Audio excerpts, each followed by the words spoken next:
Late 1970s के time world cold war में जी रहा था। एक ऐसा वक्त जब यूनाइटेड स्टेट्स और सोवियत यूनियन सिर्फ सेकंड्स दूर थे न्यूक्लियर वॉर से। दोनों के पास इतने न्यूक्लियर वेपन्स थे कि प्लैनेट को कई बार वो डिस्ट्रॉय कर सकते थे। लेकिन सोवियत यूनियन को एक चीज़ का सबसे ज़्यादा डर था कि क्या होगा अगर अमेरिका पहले अटैक करे और उनका पूरा लीडरशिप सिस्टम ख़त्म कर दे before they could even respond. अभी उन्होंने एक वेपन सिस्टम के बारे में सोचा जो ऑटोमेटिक न्यूक्लियर रिटेलिएशन करे, एक ऐसी मशीन जो दुनिया का एंड शुरू कर सकती थी इवन इफ अगर कमांड में कोई भी इंसान न बचा हो। इस सिस्टम को उन्होंने पेरीमीटर नाम दिया, लेकिन बाद में वेस्ट ने इसे डेड हैंड नाम दिया। अर्थ के डीप नीचे सोवियत इंजीनियर्स ने एक पूरा नेटवर्क बनाया सेंसर्स, सिलोस और कमांड मिसाइल्स का। ये system nuclear blast, communication loss और सेस्मिक वाइब्रेशन तक डिटेक्ट कर सकती थी। अगर इसे ऐसा लगता कि पूरा यूएसएसआर डिस्ट्रॉय हो गया है तो फिर ये पूरे दुनिया पे एक काउंटर अटैक लॉन्च कर सकता था बिना किसी इंसान के। ये एक अल्टीमेट डेटरेंट था, वॉर जीतने के लिए नहीं बल्कि ये इंश्योर करने के लिए कि दोनों तरफ गारंटीड डिस्ट्रक्शन हो। फियर से पैदा हुआ ये एक सिस्टम जिसे सोवियत यूनियन मरने के बाद भी वापस रिटेलिएट कर सकती थी। मिड 80s तक यूएस और सोवियत यूनियन के बीच टेंशन्स लिटरली ब्रेकिंग पॉइंट तक पहुंच गई थी।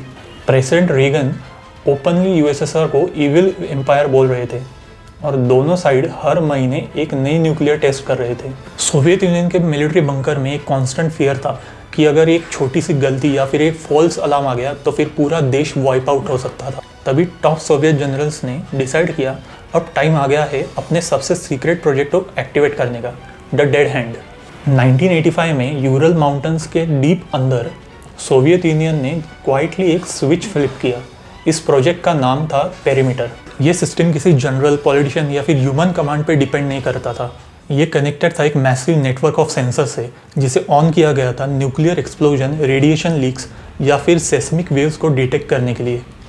अगर ये सभी सिग्नल एक साथ मिल जाते, मतलब मॉस्को से कोई सिग्नल नहीं आता, कोई कमांड ना मिले, तो ये सिस्टम खुद से अज्यूम कर सकता था कि कंट्री ख़त्म हो चुकी है और बिना ह्यूमन इनपुट के automatically nuclear counter strike launch करने के लिए रेडी था।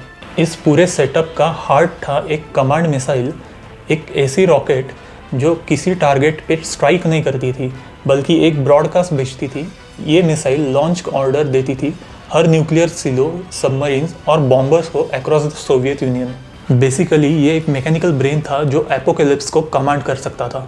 No human hesitation, no second thought, सिर्फ कोल्ड और कैलकुलेटेड रिटेलिएशन। बाहर की दुनिया के लिए डेड हैंड एक रूमर जैसा लगता था, एक सीक्रेट कहानी जो इंटेलिजेंस ऑफिसर्स और एनालिस्ट के बीच छुपके से सर्कुलेट होती थी।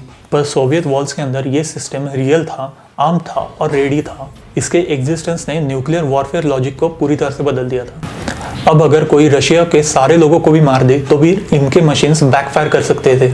वर्ल्ड एक नए एरा में एंटर कर चुका था जहाँ डेथ भी वॉर को स्टॉप नहीं कर सकती थी। अब 1991 में पूरी दुनिया शॉक में थी। एक रशियन एम्पायर जो सबसे पावरफुल था वो अब धीरे धीरे कोलैप्स हो रहा था। क्रेमलिन से सोवियत यूनियन का लाल फ्लैग नीचे उतारा गया था और उसके बदले में रशिया को तोड़ के 15 नई कंट्रीज तैयार किए गए थे। लेकिन इस पूरे केओस में भी एक सवाल अभी भी था। वॉशिंगटन, लंदन और दुनिया के सारे इंटेलिजेंस ऑफिस में ये सवाल था कि डेड हैंड का क्या हुआ था। वो डूम्सडे मशीन जो अपने आप न्यूक्लियर रिटेलिएशन कर सकती है, वो अभी भी एक्टिव है या नहीं, और अगर है तो उसका कंट्रोल किसके पास है। रशिया के अंदर पूरी कन्फ्यूजन थी। पुरानी सोवियत कमांड सिस्टम टूट चुकी थी, कम्युनिकेशन लाइन ब्रेक हो चुके थे और हज़ारों न्यूक्लियर वेपन्स नए इंडिपेंडेंट रिपब्लिक में बट रहे थे। कोल्ड वॉर ऑफिशियली ख़त्म हो चुकी थी पर एक नाइटमेयर अभी भी था। किसी को भी नहीं पता था कि वो ऑटोमेटेड सिस्टम बंद किया गया था, डिसमेंटल किया गया था या फिर बस छोड़ दिया था चलने के लिए, जैसे कोई sleeping monster. Western intelligence agencies answer ढूंढने में लग गई। सैटेलाइट इमेजेस, रेडियो इंटरसेप्टर्स और डिफेक्टर्स के स्टेटमेंट्स एक डरावनी पिक्चर बना रहे थे कि शायद पेरीमीटर सिस्टम अभी भी एक्टिव है। रशिया के डीप बंकर्स में रेडी टू रिस्पॉन्ड थ्रेट्स जो अब एग्जिस्ट भी नहीं करते थे। कुछ सालों तक सबसे बड़ा थ्रेट मिसाइल्स का नहीं था बल्कि मिसकम्युनिकेशन का था कि क्या पता कोई सिग्नल गलत पढ़ लिया गया हो या फिर क्या पता कि ये मशीन खुद डिसाइड करे कि वॉर कब शुरू होगा। और तब पूरी दुनिया को समझ में आया कि डेड हैंड कितना डेंजरस था। यह सिर्फ एक वेपन नहीं था, एक फियर था जो ऐसी दुनिया के लिए बनाया गया था जो अब एग्जिस्ट ही नहीं करती, पर फिर भी उसका एग्जिस्टेंस शैडो में घूमता था। एक डेडली रिमाइंडर कि पीस आने के बाद भी कोल्ड वॉर कहीं ना कहीं जिंदा है। सोवियत यूनियन तो खत्म हो गया था, पर उसका डेड हैंड अभी भी ट्रिगर दबाने के लिए रेडी था। सालों 2009 तक डेड हैंड को एक कोल्ड वॉर का मिथ माना जाता था, एक ऐसी डरावनी कहानी जो सिर्फ इंटेलिजेंस ब्रीफिंग में और मिलिट्री ऑफिशियल्स में ही सुनने को मिलती थी। कुछ लोग कहते थे कि ये सिर्फ एक ब्लफ है, एक साइकोलॉजिकल वेपन, ताकि अमेरिका हमेशा डाउट में रहे। और दूसरे लोगों का कहना था कि सोवियत यूनियन के कोलैप्स के बाद इस सिस्टम को डिसमेंटल कर दिया गया था। 2000s तक दुनिया ऑलमोस्ट इसके बारे में भूल गई थी। कोल्ड वॉर ख़त्म हो चुकी थी, सबको ऐसा ही लगता था। लेकिन 2009 के एक स्टेटमेंट ने सबको शॉक कर दिया।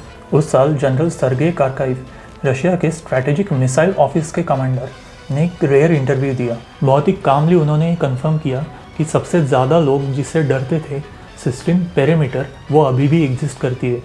और सिर्फ एग्जिस्ट ही नहीं, वो मॉडर्नाइज भी हो चुकी है और फुल्ली ऑपरेशनल भी है। इस एक ही मोमेंट में डेड हैंड का मिथ रियलिटी बन गया था। ये अभी भी ज़मीन के नीचे कहीं ना कहीं शांति से चल रही थी, रेडी टू रिस्पॉन्ड अगर न्यूक्लियर अटैक हो तो। ये रेवलेशन दुनिया भर में शॉक की तरह फैल गया। यूएस और यूरोप के एनालिस्ट समझ गए थे कि कोल्ड वॉर के एरा के वक्त का सबसे डेंजरस वेपन अभी भी एक्टिव है, और शायद पहले से ज़्यादा एडवांस और डेंजरस।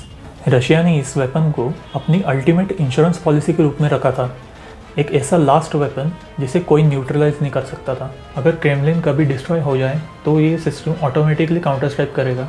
ये सिर्फ पावर के बारे में नहीं था, ये फियर, साइकोलॉजी और डेटरेंस के एक न्यू लेवल के बारे में था। आज भी इस सिस्टम के बारे में काफ़ी कुछ अननोन है। इसका डिज़ाइन, इसका कंट्रोल और इसका ट्रिगर के बारे में किसी को नहीं पता। कुछ लोगों का कहना है कि ये हमेशा स्टैंड बाय मोड में रहता है, और कुछ लोगों का कहना है कि ये एक्सट्रीम थ्रेट के वक्त ही एक्टिवेट किया जाता है। लेकिन एक बात क्लियर है कि 2009 के रिलेशन ने दुनिया का न्यूक्लियर स्टेबिलिटी देखने का नज़रिया हमेशा के लिए बदल दिया। डेड हैंड डेड नहीं है, वो छुपा हुआ है, वेट कर रहा है, देख रहा है और याद दिला रहा है कि टेक्नोलॉजी और डिप्लोमेसी के इस ज़माने में भी टोटल डिस्ट्रक्शन का शैडो अभी भी हमारे नीचे कहीं ना कहीं छुपा हुआ है। ऑफिशियली रशिया इसके बारे में कुछ नहीं बोलता, लेकिन मिलिट्री ऑफिशियल्स के हिंट्स क्लियरली दिखाते हैं कि सिस्टम अभी भी स्टैंड बाय मोड पे है, साइलेंटली वॉचिंग, किसी भी न्यूक्लियर एग्रेशन का वेट करता हुआ। आज के वर्ल्ड में जहाँ साइबर वॉरफेयर, मिस इन्फॉर्मेशन और लाइटनिंग फास्ट डिसीजन मेकिंग सब कुछ रूल करता है, वही डेड हैंड एक डार्क रिमाइंडर है कि शायद एक दिन ना कि ह्यूमंस बल्कि मशीन्स डिसाइड करेंगे कि दुनिया का अंत कब होगा।